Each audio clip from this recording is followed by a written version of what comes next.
Bab 1055. Tidak boleh masuk.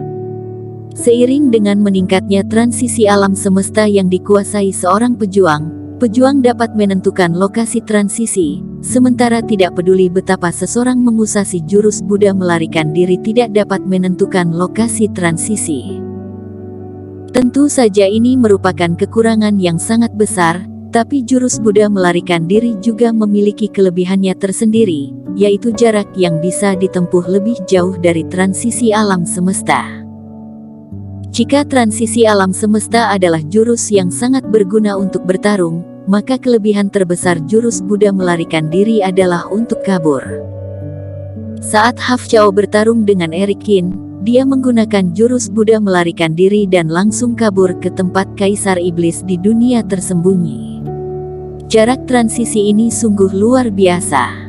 Setelah memahami jurus Buddha melarikan diri, Eric Kin yang sedang melayang di udara terus-menerus membuat simbol.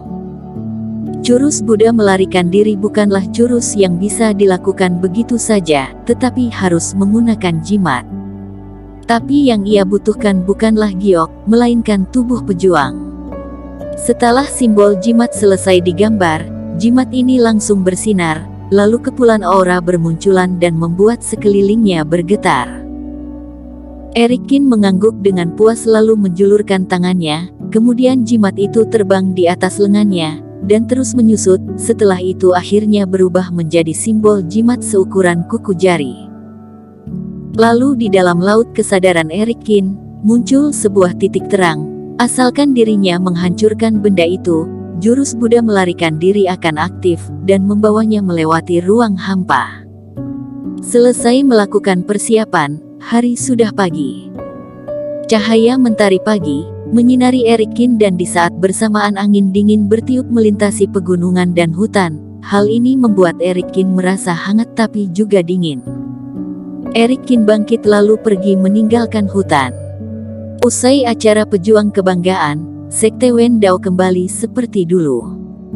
Di depan pintu masuk gunung yang megah itu dijaga oleh murid-murid Sekte Wen Dao yang tidak memiliki kultivasi yang tinggi, dan murid dengan kemampuan yang lebih hebat berjaga di posko. Siapa? Berhenti. Melihat ada orang berjalan mendekat dengan perlahan, beberapa penjaga langsung berdiri. Aku datang untuk mencari Penatua Sun, kata Eric Kin. Pimpinan Sekte Wen Dao sudah bertahun-tahun tidak mencampuri urusan duniawi. Segala urusan Sekte Wen Dao diserahkan kepada Cendro Sun. Jika Ye Zun dan si brewok ditangkap, Cendro Sun tidak mungkin tidak tahu. Mencari Penatua Sun. Penjaga itu melihat Eric Kin dari ujung kaki hingga ke ujung kepala. Dia merasa Eric Kin terlihat sedikit familiar. Lalu dia berkata, apakah kamu memiliki token, atau tanda mata Penatua? Tidak. Eric Kin menggelengkan kepalanya, tapi kalian bisa bertanya kepadanya, dia pasti akan menemuiku. Ini. Para penjaga mengerutkan kening. Jika orang biasa mengatakan hal ini, pasti akan dipukul dan dianggap sebagai orang gila, tapi tingkat kultivasi Eric Kin terlihat tinggi, dan sikapnya tenang dan auranya juga luar biasa. Hal ini membuat mereka sedikit ragu. Haha, kukira siapa yang ingin bertemu dengan Penatua Sun, bukankah ini pejuang kebanggaan nomor 1, Tuan Kin? Pada saat ini, para penjaga menyingkir, lalu seorang pemuda yang mengenakan seragam kerja berjalan keluar sambil tersenyum. Meskipun bicaranya sopan, tapi Eric Kin merasa ekspresi wajahnya penuh dengan hinaan dan sindiran. Pejuang kebanggaan nomor 1. Dia Eric Kin. Para penjaga juga sedikit kaget, pantas saja mereka merasa dia terlihat familiar, ternyata dia adalah Eric Kin, namun detik berikutnya, raut wajah mereka menjadi sedikit dingin. Mereka semua adalah murid Sekte Wen Dao. Dalam acara pejuang kebanggaan, Eric Kin tidak mempermalukan Sekte Wen Dao. Dikarenakan kamu mengenalku, bisakah kamu memberikan pengecualian? Eric Kin berkata sambil menatap pemuda itu. Memberikan pengecualian? Itu tidak boleh. Pemuda itu menggelengkan kepalanya lalu berkata, tidak ada yang bisa masuk tanpa token atau tanda mata Penatua. Aku juga tidak boleh masuk. Eric Kin bertanya sambil mengerutkan keningnya. Haha, kamu kira karena sebelumnya kamu adalah tamu terhormat di acara pejuang kebanggaan, jadi kamu bisa bebas keluar masuk di sekte Wendao? Pemuda itu berkata dengan sinis, aku sarankan kamu segera pergi. Sekte Wendao tidak menerima orang yang mendapat peringkat pertama karena curang. Mata beberapa penjaga juga berbinar. Meskipun Eric Kin sudah beberapa kali membuktikan kekuatannya, tapi karena sekte Wendao sengaja menekan hal ini, jadi tidak banyak tersebar. Di mata para pejuang di dunia tersembunyi, terutama murid-murid sekte Wendao, Eric Kin tidak lebih dari seorang pencuri yang haus akan ketenaran. Kenapa kalian diam saja? Cepat usir dia, kata pemuda itu. Eric Kin, segera tinggalkan tempat ini. Para penjaga ini memandang rendah Eric Kin, jadi tentu saja tidak akan bersikap baik kepadanya. Mereka melangkah maju dan meminta agar Eric Kin segera pergi. Salah satu penjaga bahkan lebih sombong, dia meletakkan tangannya di bahu Eric Kin dan ingin melemparnya keluar. Alis Eric Kin sedikit mengernyit, aura di sekujur tubuhnya melonjak, lalu penjaga itu tiba-tiba merasa seperti memegang besi merah yang panas. Dia berteriak dan merasakan telapak tangannya sangat kesakitan, kemudian dia mundur beberapa langkah ke belakang sambil memegangi telapak tangannya yang bengkak. Kamu sangat berani, kamu berani menyerang murid sekte Wendao.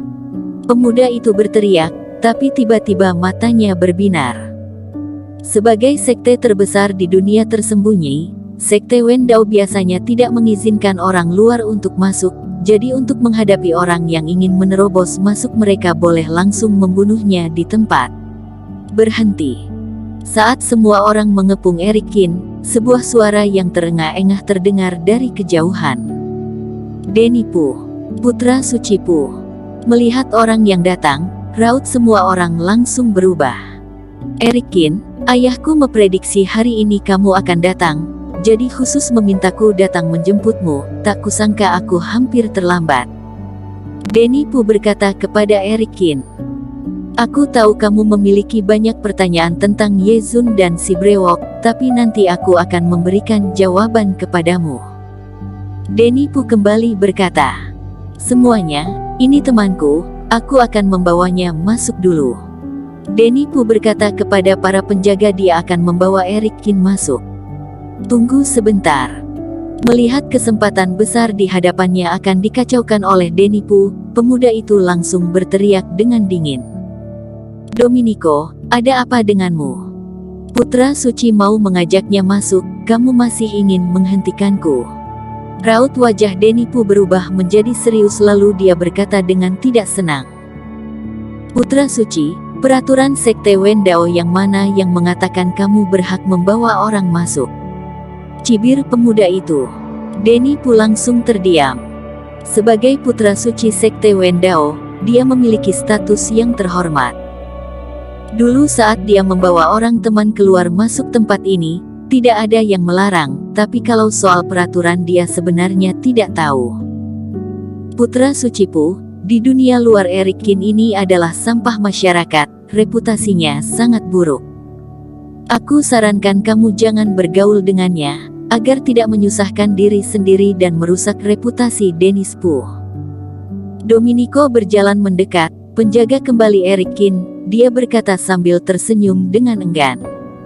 Sialan, apakah aku butuh kamu mengajariku? Denny Pu berkata dengan marah, hari ini aku akan membawa Eric Kin masuk, aku mau lihat siapa yang bisa menghentikanku. Putra suci Pu, kalau begitu aku hanya bisa menyinggungmu. Domenico ini juga tidak peduli, dan mendengus dengan dingin. Tak lama di luar pintu masuk sekte Wendao, puluhan penjaga keluar dan mengeluarkan senjata mereka. Domenico langsung menyerang Denny Pu, dengan kultivasi tahap ke-6 fase keilahian. Putra suci Pu telah merusak reputasi sekte, aku hanya bisa menangkapmu sementara, agar kamu tidak membuat kesalahan besar. Kamu berani menyerangku. Denny Pu yang jatuh ke tanah, juga geram. Dia tidak menyangka Domenico berani tiba-tiba menyerangnya, tak disangka dia langsung ditahan olehnya. Tapi pada saat ini, seseorang tiba-tiba muncul di hadapan Denipu. Erik Kin menjulurkan tangannya dengan acuh tak acuh. Bersambung. Terima kasih telah menonton video ini sampai akhir. Jangan lupa subscribe dan nantikan kisah episode selanjutnya hanya di Novel Story. Salam.